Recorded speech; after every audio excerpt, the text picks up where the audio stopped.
Then images, visual. Images. So orthographics represents the visual images that come out the sounds of your mouth. Okay? The sounds from your mouth. What do we call that?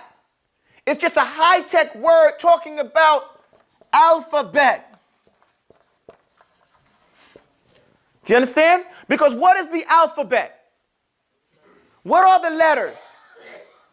The letters are a visual image, a grapheme, if you would, of the sounds that come out your mouth. For a language to be totally orthographic, there must be a sound. I'm sorry. There must be a grapheme, or rather, I put it in simpler talk, a visual image of every constant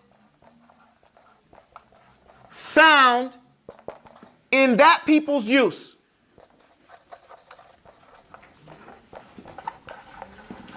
What I say?